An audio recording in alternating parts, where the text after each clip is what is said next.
Ich bin 102 Jahre alt gewesen am 14. Mai. Was würden Sie sagen, was ist wichtig im Leben? Ja, du musst zufrieden sein. Weil wenn du nicht zufrieden bist, hilft das nichts. Liegen und falsch sein, das mache ich überhaupt nicht. Ich habe Zeit auch nicht gelungen und nichts, gar nicht, wirklich nicht. Also ich meine, vielleicht ein wenig Notlu, wenn ich nicht mal was meine, aber gelungen habe ich nie. Hast du dir jemals gefragt, was die besten Lebensweisheiten von 100-jährigen Menschen sind? Ich habe heute die Ehre, eine 102-jährige Dame zu interviewen.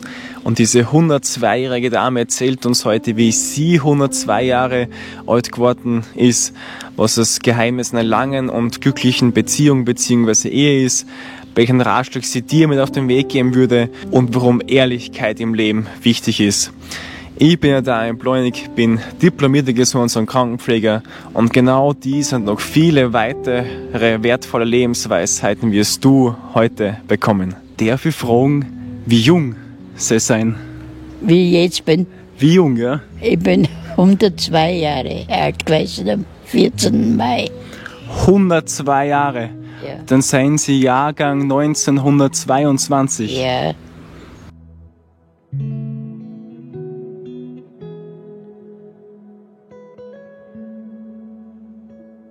Wie fühlt sich das an, wenn man so 102 Jahre jung ist? Ja, das ist ja schon alt. Aber was willst du machen? Aufhängen kann man, weiß ich nicht. Ich muss ja warten, bis es soweit ist. Ne? Haben Sie da irgendein Erfolgsrezept, wie Sie 102 jung geworden sind? Haben Sie irgendwas Spezielles gemacht? Ja, ich habe viel gearbeitet, schwer gearbeitet und schlecht gegessen. Wir haben als Kinder nicht einmal nur Brot zu essen gehabt. Wir haben so einen Reim gehabt, da haben sie es auch eingestellt, weil die Mutter hat gebrochen. Ne? Und da haben wir, das ist schümpelig gewesen. Wir hätten es gegessen, bevor es schümpelig geworden war, aber wir haben nicht dürfen, weil wir haben sparen. Haben wir gesagt, siehst du, haben wir gesagt, und heute haben wir gesagt, wenn es heute anläuft, morgen geht es mir nicht zu essen. Ich begreife das nicht so sofort. Ich habe viel gearbeitet. Meine Mama ist ja Brief dran gegangen, der Sohn ist auch Brief dran gegangen. Mit 14 Jahren ist der Sohn gegangen. Ich habe Kirche machen müssen und gefordert müssen. Und ich habe oft schon mal 3 in der Früh haben sie Miss geführt. Mit der Kirche. Mit der Kirche Miss geführt. Und da haben sie, der Mau hat es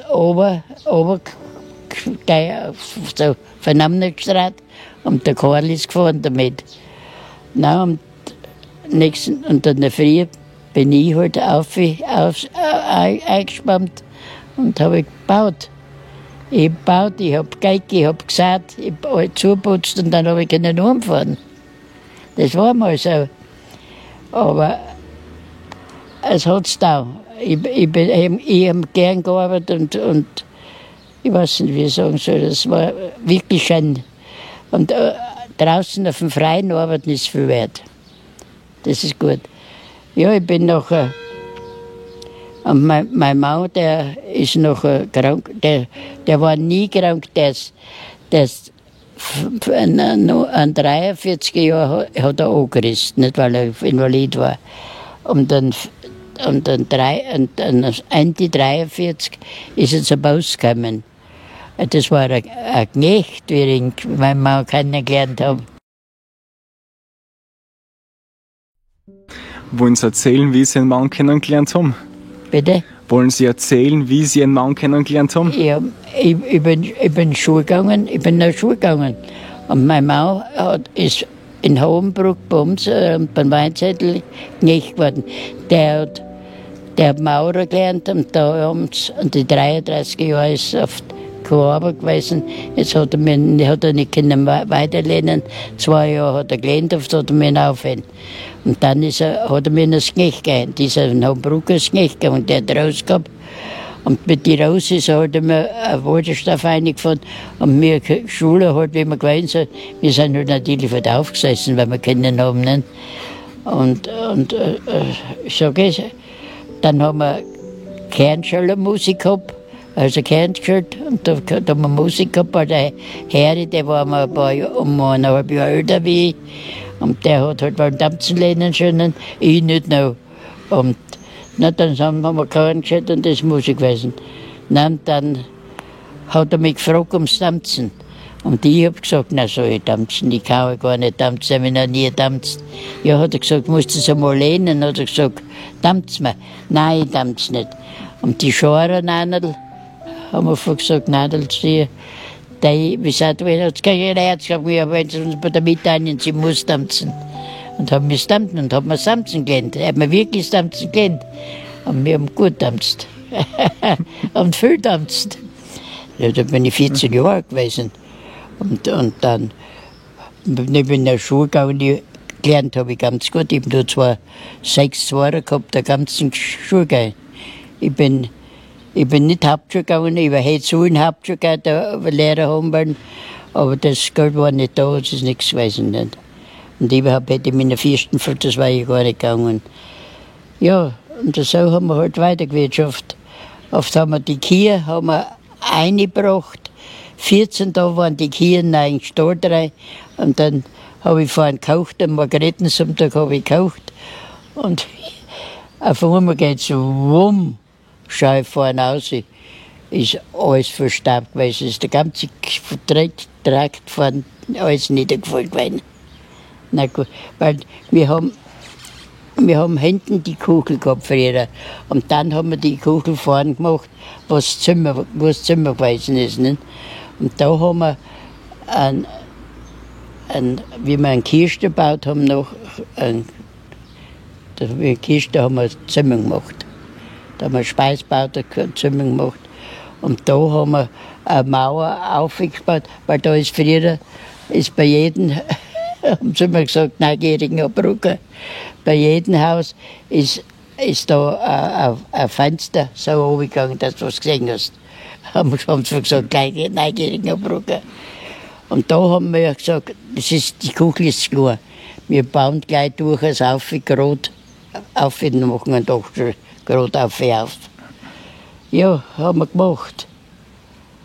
Aber wir haben alles mit der Hand müssen machen. Wir haben einen Samt für das Saufen ausgetragen mit den Trager.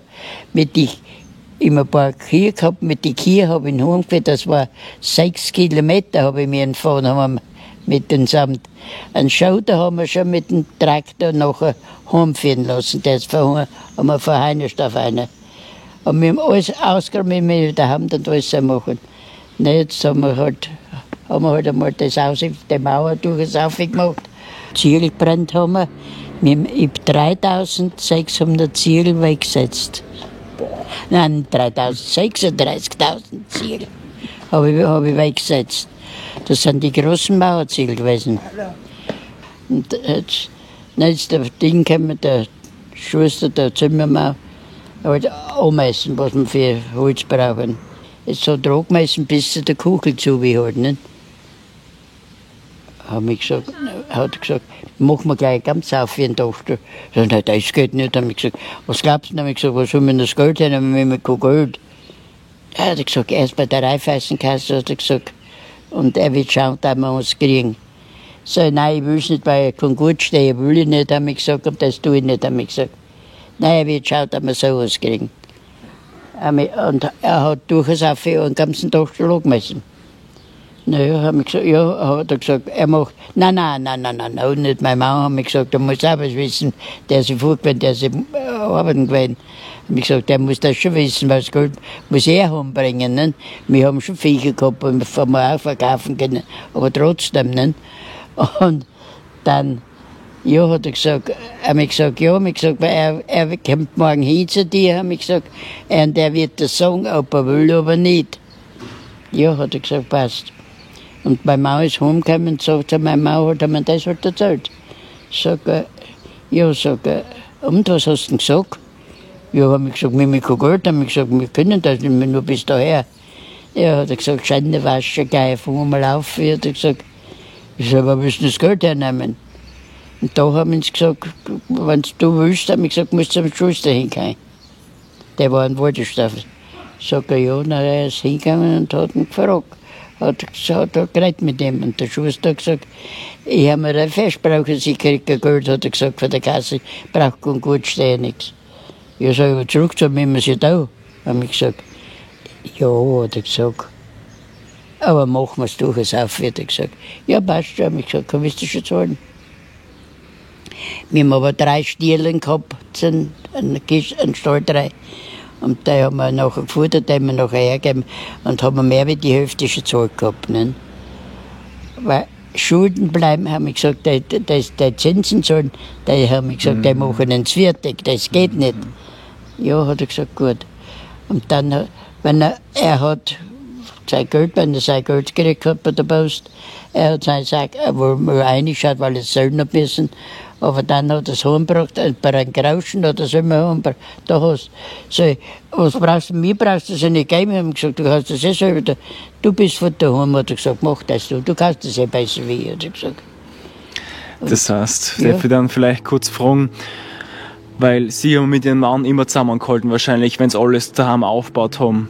Heutzutage, gerade junge Leute trennen sich oft relativ schnell. Ja. Darf ich zuerst fragen, wie lange waren Sie verheiratet mit Ihrem Mann insgesamt? Wie viele Jahre? Wie viele Jahre? Ja. 53 Jahre. 53 Jahre. Ja. Und was war in diesen 53 Jahren für Sie immer wichtig in der Ehe? Was ist wichtig, dass man lang zusammen bleibt heutzutage? Ja, man muss nachgeben ein bisschen. Anders geht das nicht. Also ich meine, mein Mann war wirklich ganz ein guter. Der hat einfach gesagt, du machst nicht, du weißt das, ich tue gar nicht. Er hat nie was anderes gesagt, von da ist ich machen müssen. Haben wir eine Logschein gehabt, dann aufgegeben, hat er gesagt, gib mir einen Brief drauf mit. Er hat gesagt, du bist gut, du bist auf der Boot, kannst nicht mitnehmen. Du kannst das besser sagen. Du willst nichts zu tun damit. Der hat nie, und wenn er hat schon Invalidengeld gekriegt, aber nicht viel, ne? Aber da hat er oft noch was eingekauft mit dem Geld. Aber wenn er kein Geld gehabt hat, da ist er gekommen und hat gesagt, hat er gesagt, ich habe kein Geld, jetzt gibst du mir Geld. Ich so, du weißt das eh, was ist, hol dein Geld. Da habe ich gesagt, ist es dein Geld? Ist ja nicht mein. Nein, hat er gesagt, du musst das verwalten, weil du musst das zahlen. Nein, hat er gesagt. Und so haben wir halt weitergewirtschaftet. Aber er ist arbeiten gegangen, aber er war fleißig, er hat nicht gearbeitet. Er hat so schlecht die Hand gehabt, aber er hat viel gearbeitet. Er hat gemacht und er hat alles da.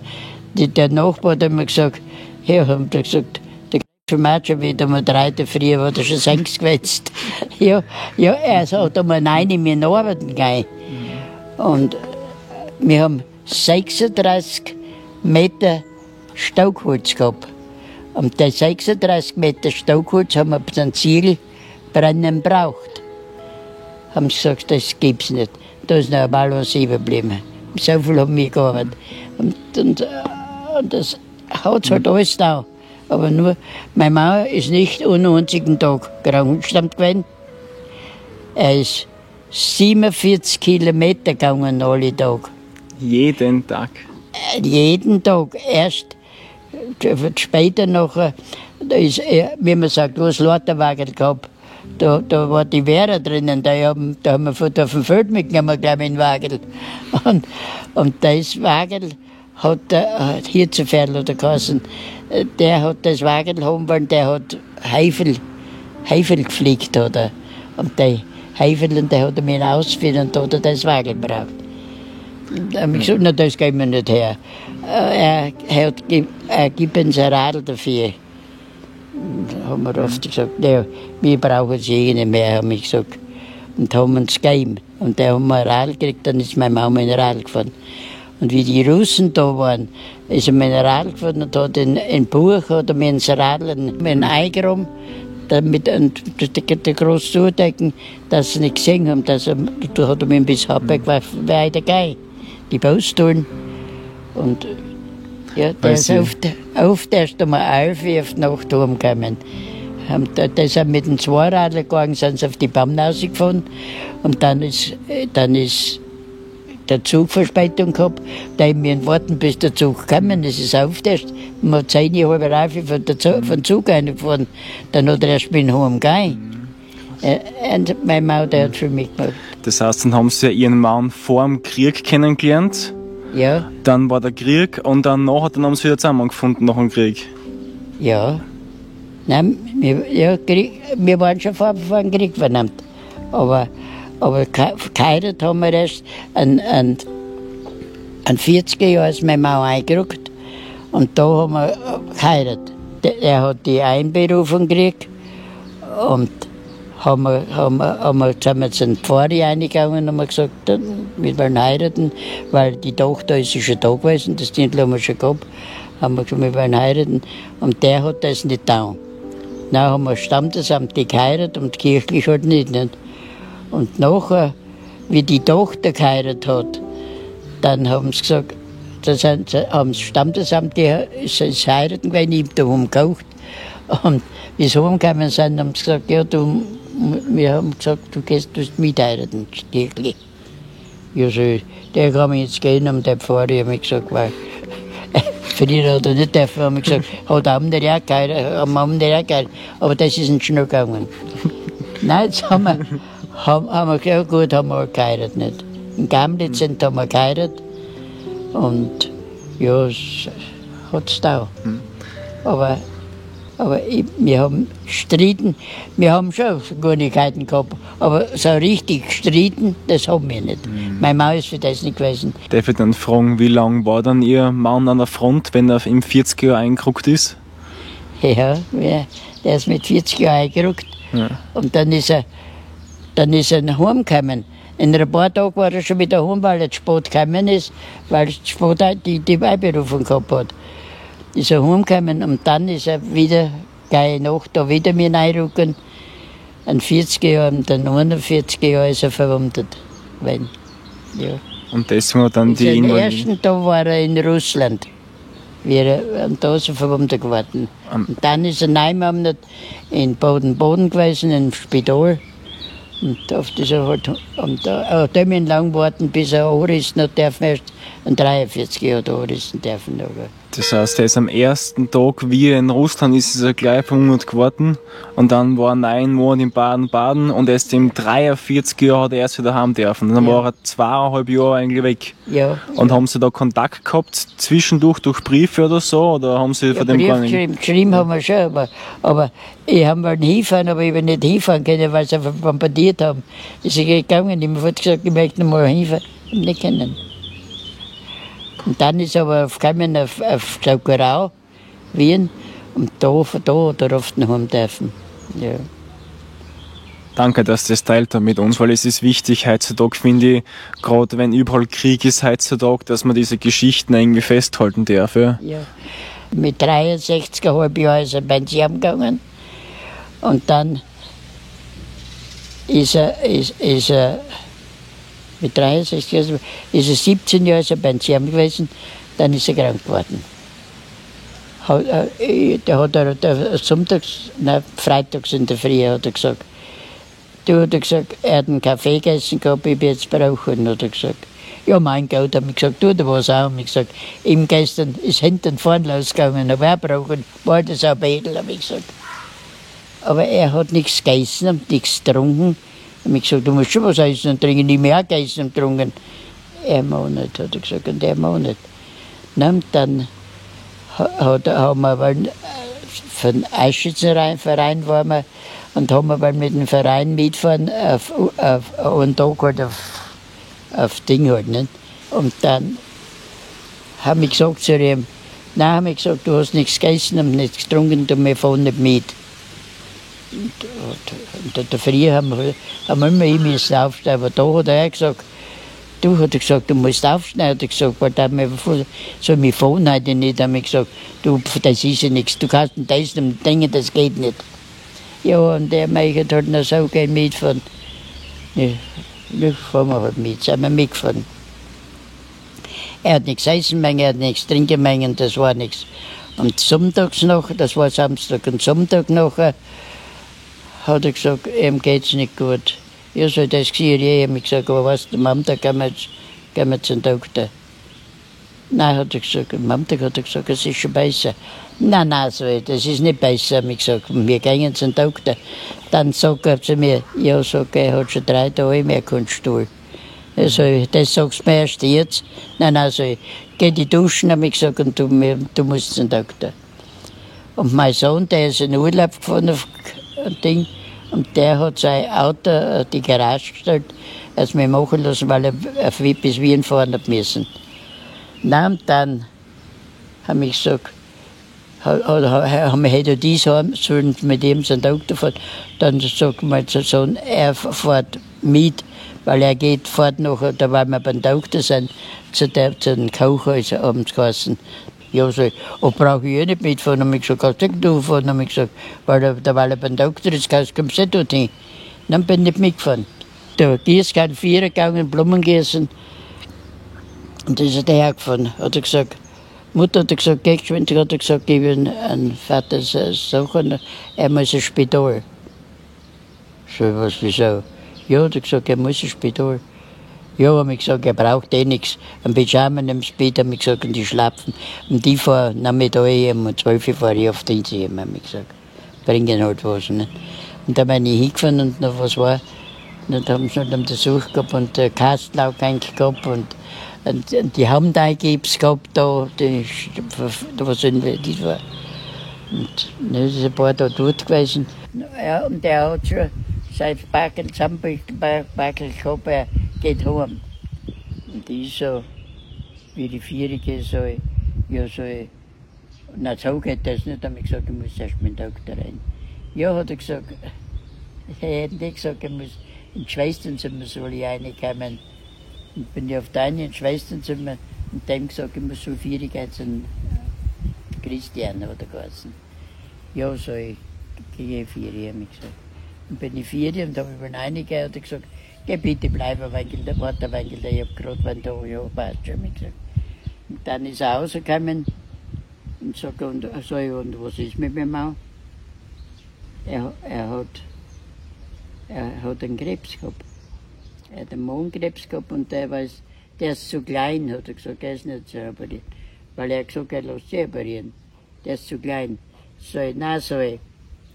Das will mir nicht auch, ich gesagt, sag mir die Wahrheit, ich will die Wahrheit wissen, habe ich gesagt.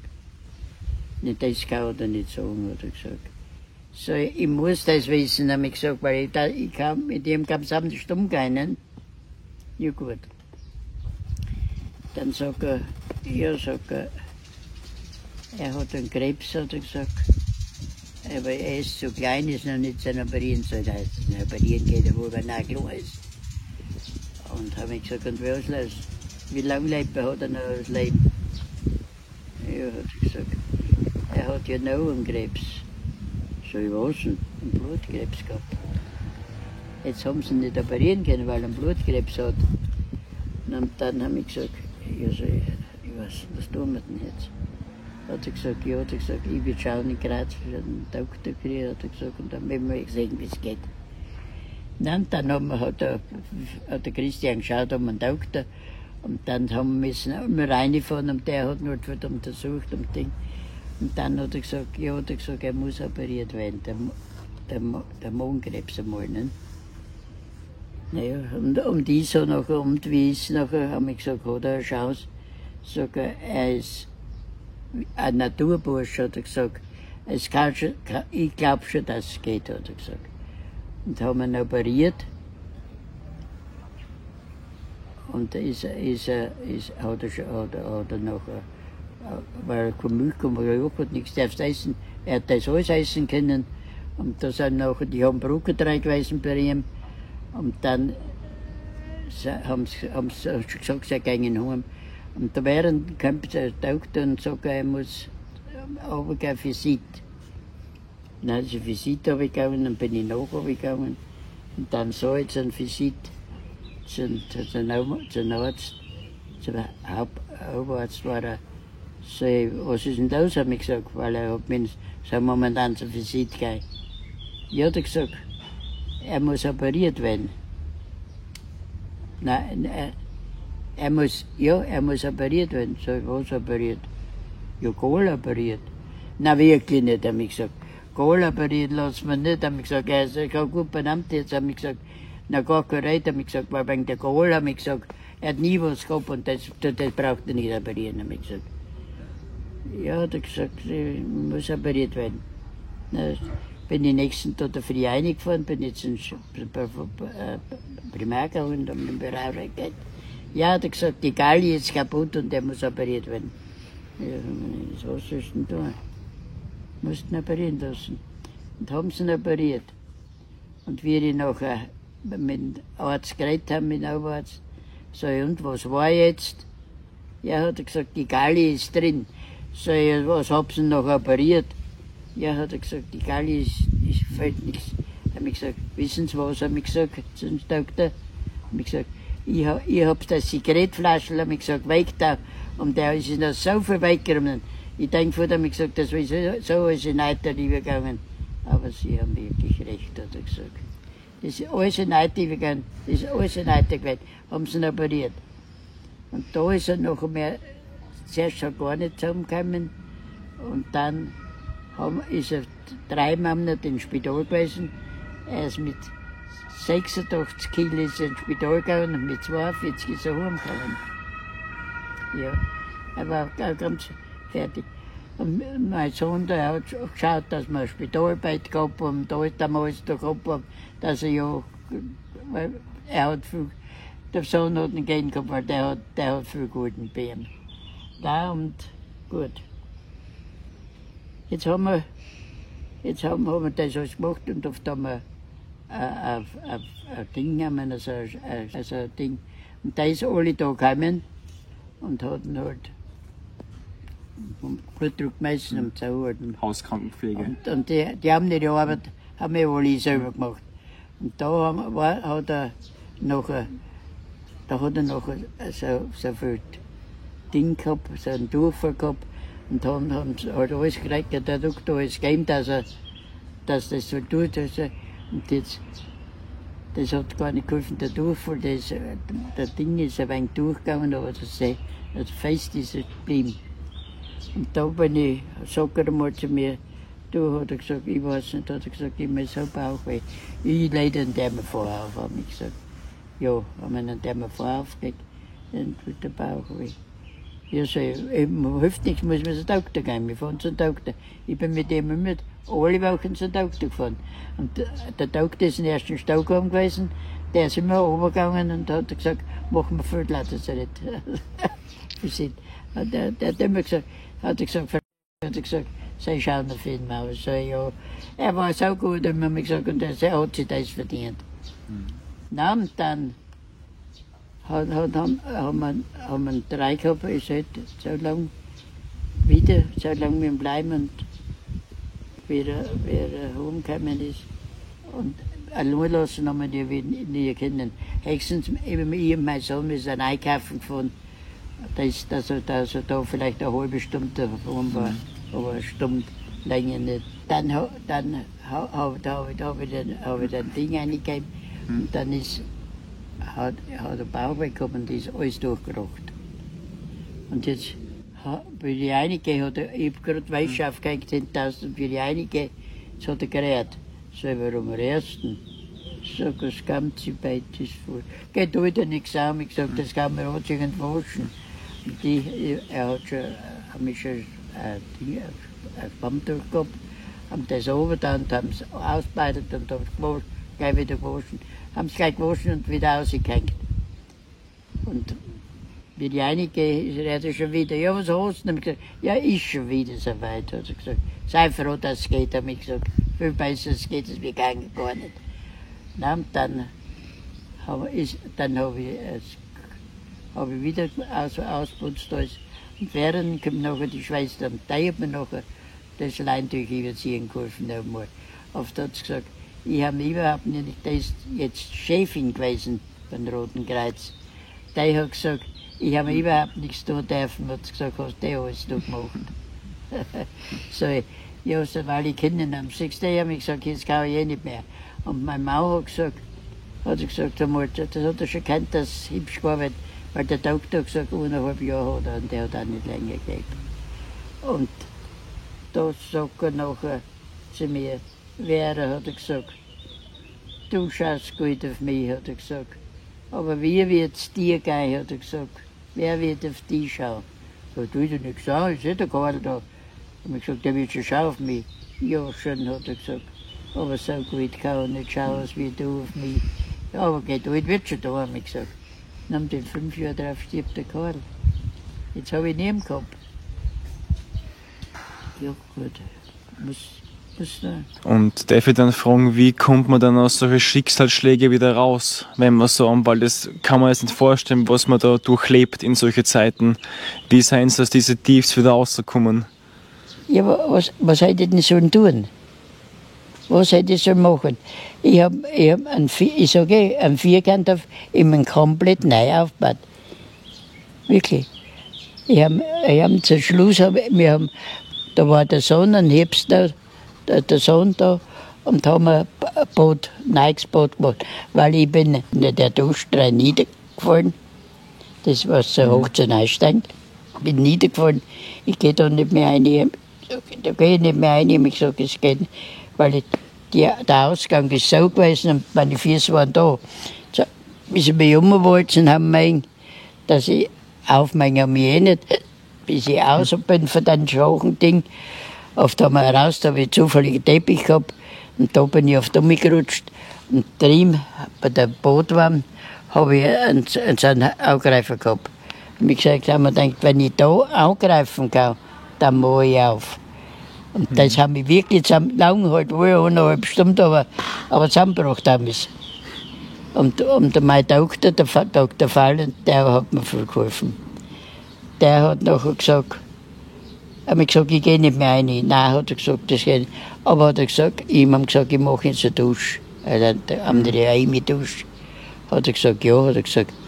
Aber hat er gesagt, wird die Versicherung anrufen, wird er sagen, schau, dass ich was dazukriege. Ja, dann ist so einer gekommen von der Versicherung in die Küche rein und sagt, aber das brauchen Sie nicht glauben, hat er gesagt, dass wir Ihnen ein Luxusboot machen. So, ich brauche für euch kein Luxusboot, ich habe ein Scheißboot, habe ich gesagt. Und dann sind wir raus, aber es ist ein wirklich Scheißboot. Ja, so ist ein neues Boot gewesen und ich habe es damals fertig gemacht. Das heißt, das ist ja, glaube ich, fürs Leben wichtiger, man fliegt nieder, aber dann wieder aufstehen. Ja. Es ist im echten Leben auch so, oder? Wenn man mal einen Rückschlag hat, irgendwas anderes ist, hinfallen und weitermachen. Ja. Niedergefallen bin ich öfter, am Fuß brauchen, Hand brauchen, alles Mögliche halt. Und da bin ich wieder niedergefallen und da sagt mein Doktor zu mir, weil ich ihm gesagt, ich gehe seit da nicht heim. Ich will daheim sterben. Das war mein Heimathaus. Und dann hat der Doktor gesagt, es geht nicht mehr, hat er gesagt, Sie müssen ins Heim. So, nein, ich gehe nicht ins Heim. Und so lange hat er mir vorgeredet, bis ich ja gesagt habe. Und dann haben wir gesagt, ja, aber wie kommt der hin? Ich habe gesagt, ich kann das eh nicht. Das macht schon er, hat er gesagt. Der hat am nächsten Tag angerufen beim Heim und ich bin dann nie am nächsten Tag da gewesen. Ja, so schnell. Aber obwohl sie im Heim wohnen, sind sie trotzdem viel unterwegs. Zu die Baldauer gehen sie einmal jedes Jahr. Zu die Baldauer. Baldauer. Tanz mit mir, Corinna. Jede Nacht, Corinna. Gibt es Tränen, die ein Herz aus Liebe weint? Ich will nur, dass für dich die Sonne wieder scheint. Da bin ich mit 98 Jahren bin ich gewesen. Und da hat mich mein Urenkel, die Kerstin, und die Perl-Maria, die Schwester von der Erne, was Heini seine Frau war, die sind mit mir, ich muss um 5 Uhr fertig sein, fest Schei anlegen, haben sie gesagt, und du musst fertig sein. Ja, und warum? Wo fahren wir denn hin? Ja, Überraschungsfahrt. Ja, fahren wir halt. Und sind wir gefahren, das erste Mal habe ich nicht gewusst, was los ist. Nicht? Da haben wir zu die Baldauer gefahren sind, haben wir nicht gewusst.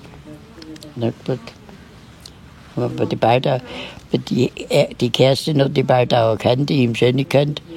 Und da ist er nachher schon gekommen, wie so 3 was trinken gekriegt haben und Ding. Und sagt er, Sie sind die Frau, so, ja. Sie sind schon 100 Jahre alt, hat er gesagt. Nein, so jung bin ich nicht, ich sage 98, habe ich gesagt.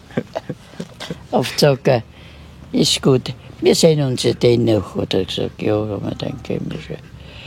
Na, dann sind wir gesessen dort halt. Und da haben sie angefangen zu spielen und Ding. Und dann hat er gesagt, hat der Geburtstag auch gesagt. Da haben wir gedacht, der ist da sagt er meine nicht. Da haben wir gedacht, das ist ja schon vorbei. Und dann sagt er, so hat er gesagt, und jetzt habe ich noch einen zum Ansagen. Ich sag's nicht gerne, aber dann sage ich wirklich gerne, hat er gesagt. Ist eine Frau da, hat er gesagt, die Frau. Mein Gott, da haben wir ihn aufstehen und haben wir gedacht, mein Gott, jetzt sagt er das für alle Leute. Da sagt er, das so ist viel Druck vorgewesen. Sag er, die Frau hat er gesagt, ist 98 Jahre. Ja, sehr schön spät, ne? Und dann haben sie ein Lied gespielt, das spielen sie nur für mich, hat er gesagt, gell? Und das ist scheu gewesen. Wär ich nur 1 oder 2 oder 3000 Jahre am Leben.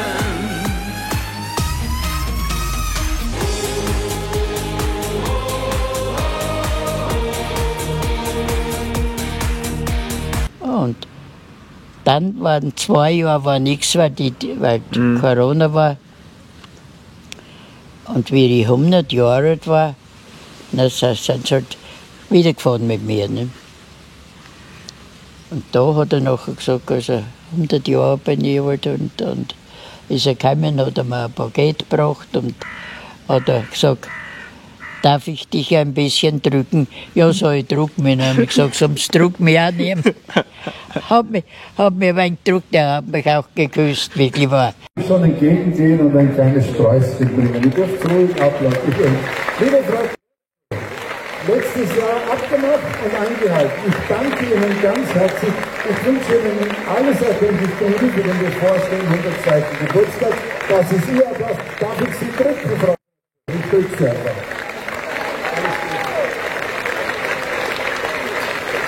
Schön gesund bleiben. Ein Foto braucht ihr von uns. Wir kommen in die Zeitung, Frau. Stell mich da jetzt hin. Ich habe ja fotografiert. Bleiben Sie nur sitzen. Und Gottes Willen, nein, so. Jetzt ein Foto. Jetzt ein bisschen Applaus. Sie lacht so schon. Dann hat er gesagt, und jetzt hat er gesagt, da bin ich noch mit den Krücken gegangen. Jetzt hat er gesagt, setzen wir uns zusammen, hat er gesagt, fotografieren, ich möchte gerne ein Foto für Ihnen. Hat er ein Foto gemacht dort, nicht? Haben sie ein Foto gemacht dort. Dann hat er gesagt, er will mit mir noch sprechen, hat er gesagt. Und wie es nachher aus war, da kamen alle, jeder hat eine Rosen gekriegt. Nicht? Und dann ist er zu mir zugekommen und hat er gesagt, machst du noch Rosen? Ja, so, das sind nicht schön. Habe ich gesagt, das sind super. Hat er gesagt, aber weißt du, was ich noch will? Ich möchte gerne, hat er gesagt, dich fotografieren mit Oli Baldauer. Ja, so machst du es halt. Haben sie es gemacht, ne? Bis ans Ende der Welt. Das war voll unser Plan. Verdammt lange her. Ach sorry, Baby, wo haben wir uns 2 nur verfahren? Und da hat er nachher gesagt, also er lohnt mich nicht für nächstes Jahr wieder ein. So, ja, so, das weiß ich nicht, aber herkommen, haben wir gesagt. Er lohnt mich ein. Und da sind sie wieder gefahren mit mir und haben sie wieder gesagt, raus. So, ja, aber da haben wir es oft schon gekannt, haben gesagt, ich kennt schon, es fährt sich die Baldauer. Er sagt, die Berl Maria, der ist nicht so dumm, der kennt das schon, hat sie gesagt. Dann sind wir hingefahren. Und dann hat er mich wieder eingeladen. Und dann haben wir da eingeladen und dann haben wir 2 eingeladen. Und jetzt hat er mich für 103 schon wieder eingeladen.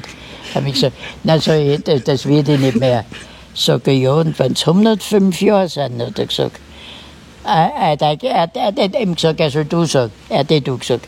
Und wenn du 105 Jahre bist, hat er gesagt, dann kommen die Baldauer zu dir ins Haus.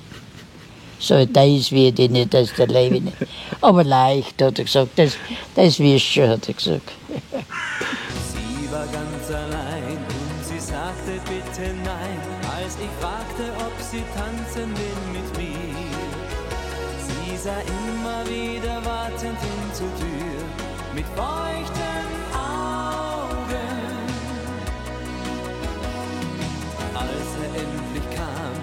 er sie nicht einmal an. Eine andere hielt den Platz schon für ihn frei. Da spürte sie, es ist geschehen, es ist vorbei. Tanz mit mir, Corinna, jede Nacht, Corinna. Gibt es Tränen, die ein Herz aus Liebe weint? Ich will nur, dass für dich die Sonne wieder scheint. Wie war denn das Gefühl, wenn man 100 Jahre alt geworden ist? Ja, was war das so? Ja. Bei den Baldauerkleider, wo war das bei den 100 Jahren? Nein, das ist auch mal die 100 Jahre. Ja. Der Doktor hat gesagt, der ist bei mir gewesen, sagt er zu mir, Frau K. hat er gesagt, wissen Sie, wann der 14. Mai ist? So, nein, was, haben wir gar nicht geschaut, was. Und dann hat er gesagt, Samstag. Ja, hab ich gesagt, da müssen wir feiern. Ja, feiern tun wir schon, hat er gesagt. Aber hat er gesagt, das ist super. Hat er gesagt, wann wir, wie willst du? Hab ich gesagt, ja, aber feiern tun wir um beim Schneider, hab ich gesagt.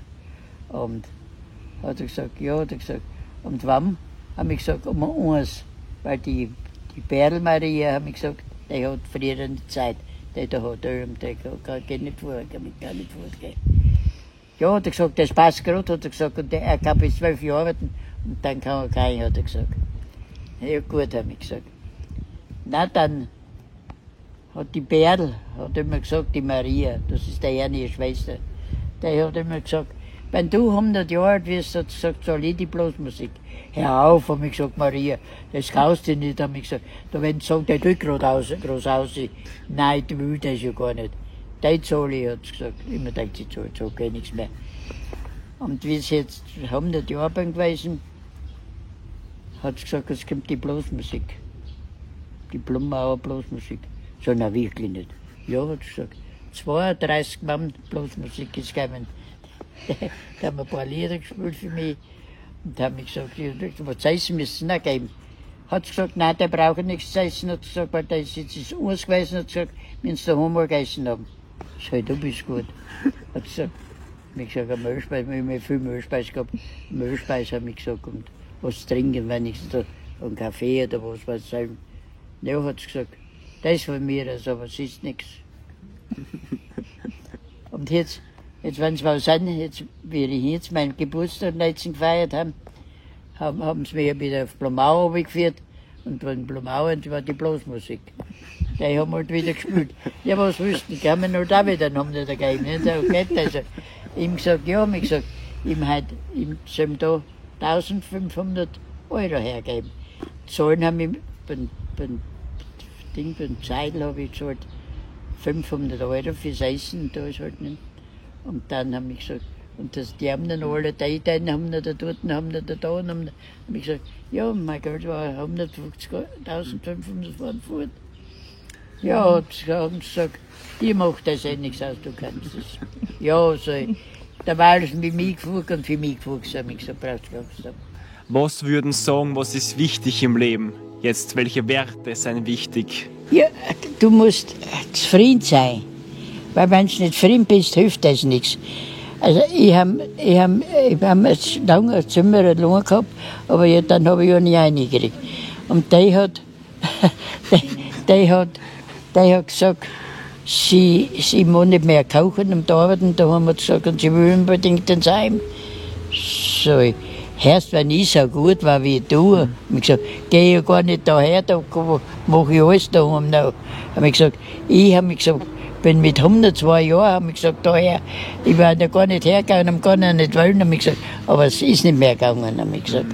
Das heißt, Sie haben gesagt, zufrieden sein und ganz am Anfang haben Sie gesagt, nicht lügen, das haben Sie gesagt. Liegen und falsch sein, das mag ich überhaupt nicht. Ich habe seit da nicht gelogen und nichts, gar nicht, wirklich nicht.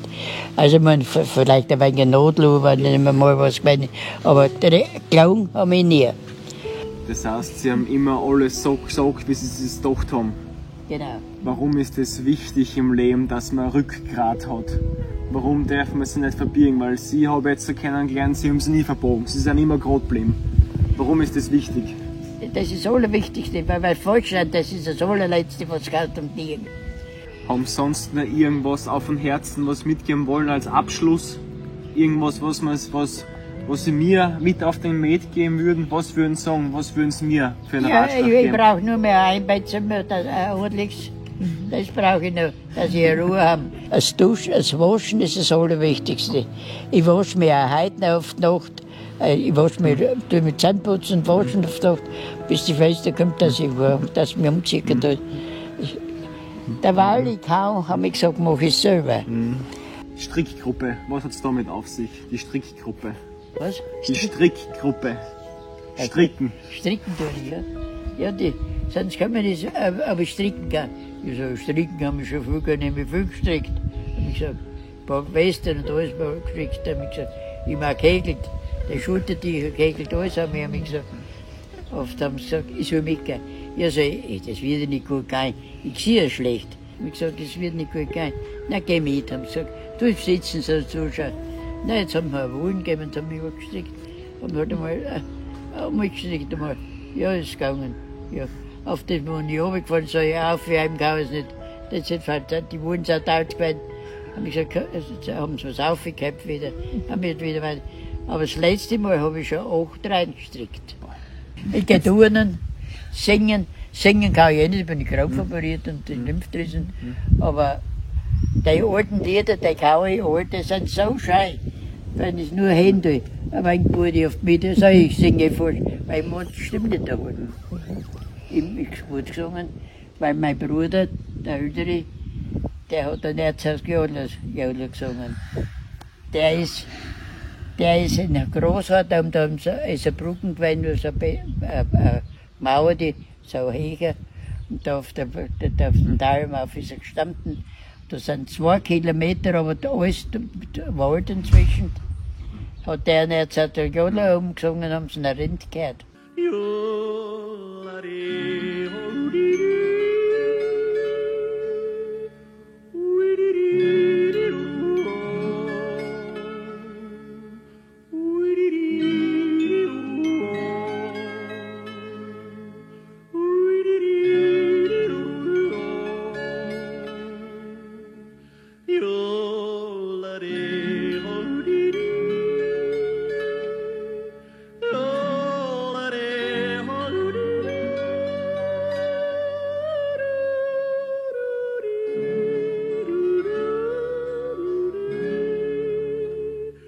Danke, dass Sie das mit uns geteilt haben. Das ist so eine große Ehre gewesen, ja, dass Sie das mit uns die Baldauer, die sagen auch, für uns ist das eine ganz große Ehre, so alt, weil es sind schon mehrere, hat er gesagt, älter so alt gewesen.